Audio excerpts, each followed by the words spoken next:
بیٹی ایک نعمت۔ دوستو، آپ دیکھ رہے ہیں چینل گلدستہ معلومات۔ آج ہم اللہ کی اس نعمت کی بات کریں گے جسے انسان بیٹی کے نام سے جانتا ہے۔ اللہ پاک نے انسان کو بے شمار نعمتیں عطا کی ہیں جن کا شمار کرنا انسان کے بس کی بات نہیں۔ انہیں عظیم نعمتوں میں سے بیٹی اللہ کی سب سے بڑی نعمت ہے جو انسان کو عطا ہوئی۔ جب بیٹی پیدا ہوتی ہے، اللہ پاک اس بندے اور اس کے گھر والوں پر خوب نعمتیں برساتا ہے۔ بیٹیاں گھر کی رونق ہوتی ہیں، ماں باپ کی جان ہوتی ہیں۔ بیٹی بلا شبہ گھر کی رونق اور گھر کی برکت ہے۔ ایک بیٹی اپنے والدین کی جو خدمت کرتی ہے وہ کئی بیٹے مل کر نہیں کر سکتے۔ اس کی ایک وجہ یہ بھی ہے کہ بیٹیاں اگرچہ پرائے ہوتی ہیں، تاہم پرائے گھر میں جانے کے باوجود بھی اپنے گھر کو نہیں بھولتیں، اپنے مائکے کے لیے تڑپتی ہیں، سوچتی ہیں۔ جبکہ اکثر بیٹے ایک مقام پر پہنچنے اور اپنے پیروں پر کھڑے ہونے کے بعد اپنی بیویوں کے ساتھ ماں باپ کے گھر سے دور ہو جاتے ہیں۔ بیٹی سے محبت فطری ہے، اسی محبت کا فائدہ داماد کو ہوتا ہے۔ لہٰذا اکثر یہ دیکھنے میں آیا ہے کہ جو مقام بیٹیوں کو نہیں مل پاتا وہ داماد کو مل جاتا ہے۔ داماد کی خوشنودی کے لیے بڑی بڑی قربانیاں دی جاتی ہیں، اس لیے کہ اس میں اپنی بیٹی کا سکھ تلاش کیا جاتا ہے۔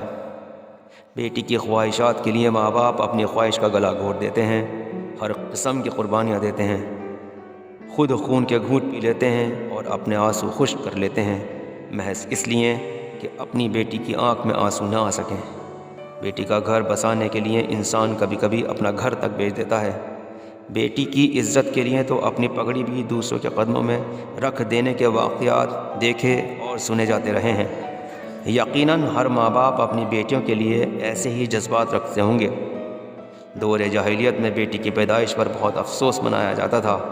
آج چونکہ اسکینرز کی سہولیات میسر ہیں اور پیدائش سے پہلے ہی جنس کا پتہ چل جاتا ہے، لیکن جب خواہش کے برخلاف بیٹیاں پیدا ہو جاتی ہیں تو اکثر لوگوں کے چہرے ماتمی ہو جاتے ہیں۔ مگر جیسے جیسے مخالف ماحول میں بیٹیاں پروان چڑھتی ہیں تو یہی بیٹیاں آنکھ کا تارہ بن جاتی ہیں، اور ماں باپ بالخصوص بیٹی باپ کی جان بن جاتی ہے۔ بیٹی باپ کی بڑی لاڈلی اور چہیتی ہوتی ہے، ماں کے مقابلے میں بیٹی باپ کو زیادہ چاہتی ہے۔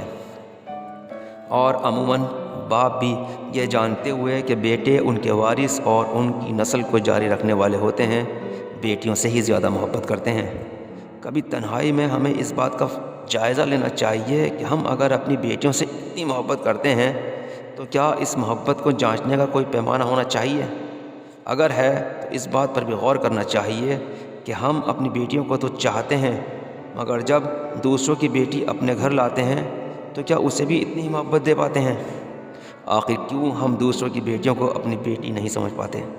اپنی بیٹی کی ذرا سی تکلیف پر ہم تڑپ اٹھتے ہیں، مگر اس سے زیادہ تکلیف اسے پہنچاتے ہیں جو کسی اور کی بیٹی ہے۔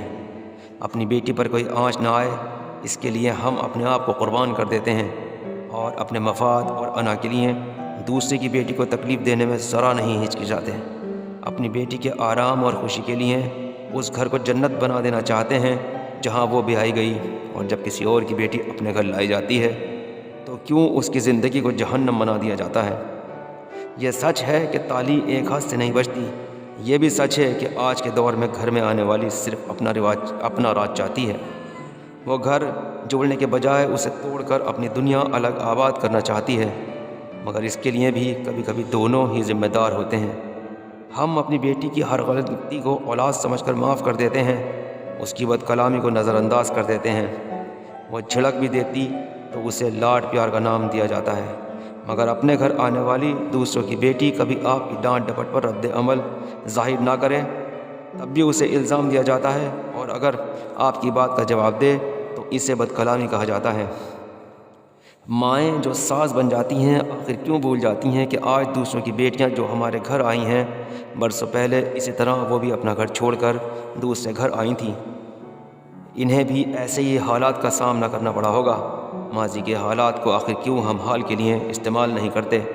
شاید یہ احساس ساس اور بہو میں دوری پیدا کرتا ہے کہ بیٹے اور شوہر کی محبت کسی ایک کی نہیں رہی بلکہ دو میں تقسیم ہو گئی۔ جو بہو اپنے شوہر اور ساس کے درمیان دیوار کھڑی کر دے یا فاصلے پیدا کر دے، اسے یہ سوچنا چاہیے کہ کل یہی حالات اس کے ساتھ بھی پیش آنے والے ہیں۔ اپنے بچے کو جس مصیبت اور جس محبت سے پال پوس کر وہ پروان چڑھانا چاہ رہی ہے، ایسی ہی محبت اور مصیبت سے اس کے شوہر کو اس کی ساس نے پروان چڑھایا ہوگا۔ ایسا ہی احساس دونوں میں پیدا ہونا چاہیے کہ دوسرے کی بیٹی اسے گھر آئی تو وہ بھی گھر بار رشتے ناطے چھوڑ کر آئی ہے۔ اگر دونوں ذرا سی فراغ دلی سے کام لیں تو اپنے اپنے مقام اور رشتے سمجھ جائیں تو یہ رشتے اٹوٹ بن جائیں۔ اسی کے ساتھ میں آپ کا دوست محمد ناصر اپنے چینل گلدستہ معلومات کے ساتھ آپ سے اجازت چاہتا ہوں۔ ویڈیو پسند آئی ہو تو اسے لائک کریں، شیئر کریں، چینل کو سبسکرائب کریں۔ شکریہ، اللہ حافظ۔